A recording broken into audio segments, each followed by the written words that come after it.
Bom dia, pessoal, como vão? Tudo bem? Espero que todos estejam bem, bem de saúde, bastante seguros em suas casas. Bem, hoje nós vamos dar início aí ao capítulo 4 do livro um, com a temática Mesopotâmia. A nossa unidade temática ainda é a invenção do mundo clássico e o contraponto com outras sociedades. E nós teremos aí como objeto de estudo, foco dos estudos neste capítulo 4, os povos da antiguidade na África, como os egípcios, no Oriente Médio, os mesopotâmicos e nas Américas, os pré-colombianos. Né? Eu vou comentar com vocês alguma coisinha das aprendizagens essenciais que teremos aí pela frente.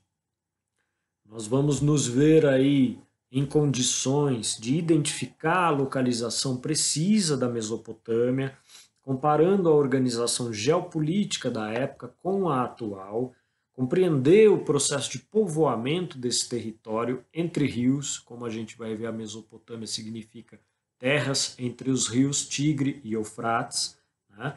Vamos compreender então o processo histórico de povoamento dessa região, compreender o significado de cidade-estado, algo bastante importante, por exemplo, para as civilizações egípcias, entre outras, conhecer os aspectos sociais, econômicos, culturais e religiosos dos povos sumérios, entender os processos de unificação e organização de impérios entre os povos mesopotâmicos e compreender mais ao final já do capítulo, né, compreender a importância do advento da escrita e identificar o tipo de suporte utilizado para isso.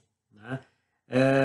A gente vai começar com a leitura do texto inicial na página 52. Quem quiser poderá acompanhar a leitura aí, tá?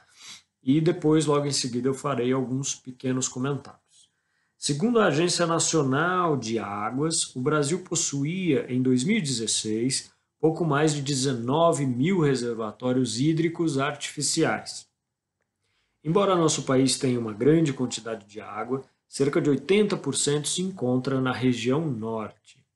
Portanto, percebe-se que ela não é tão bem distribuída, de modo que regiões como o Nordeste, mesmo com reservatórios, convivem com secas, algumas bem duradouras. Como consequência, humanos, animais e plantas acabam sofrendo. Como o acesso à água é limitado em escala mundial, esse problema não é exclusivamente brasileiro. Entre exemplos possíveis de várias áreas do mundo, a cidade do Cabo, na África do Sul, busca solucionar essa situação depois de chegar à beira de um desabastecimento de água no início de 2018. A escassez desse recurso pode causar inúmeras problemáticas sociais, como o colapso de cidades em casos extremos. Essa dependência do ser humano em relação à água, é claro, não é de hoje, mas vem desde o início do seu processo de nomadismo. Nesse capítulo, a gente vai estudar as sociedades mesopotâmicas e entender sua relação com os recursos hídricos, bem como a formação e as características desses povos antigos. Afinal de contas, não é à toa que povos como as primeiras civilizações, como a egípcia, né, os povos do Oriente Médio, os mesopotâmicos, e mesmo aqui nas Américas, os pré-colombianos, são aí espécies de civilizações primeiras, né, que tiveram as suas características de desenvolvimento enquanto comunidades, sempre no entorno de rios, sempre, né, preocupados aí com essa questão do recurso hídrico. Né? A gente pode aproveitar esse texto de abertura para se perguntar o seguinte: será que a gente imagina uma vida sem água ou com pouquíssimo acesso a ela? Difícil, não é mesmo, pessoal?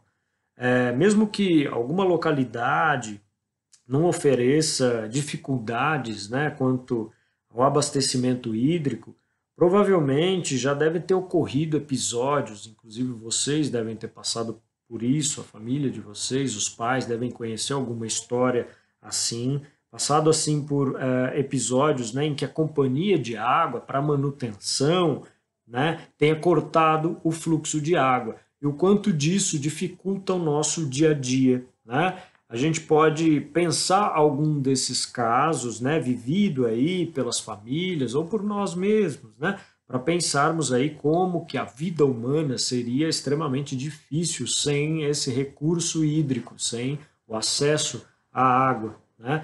Essa discussão inicial, ela serve realmente, né, para ambientarmos a nós mesmos, né, no cotidiano aí dos primeiros grupos que viveriam nisso que vai ficar conhecido como civilização mesopotâmica, né? Posto que a disponibilidade de água foi essencial, tanto para definir o local em que esses povos se estabeleceram, quanto para criar condições, possibilitar o crescimento desses povos enquanto civilização, né? É importante a gente parar para pensar que esses povos se estabeleciam próximos a rios, né? Como na região aí da Mesopotâmia, entre os rios Tigre e Eufrates, como veremos no próximo vídeo. É, mas isso se dava geralmente em regiões também aí desérticas ao redor, né?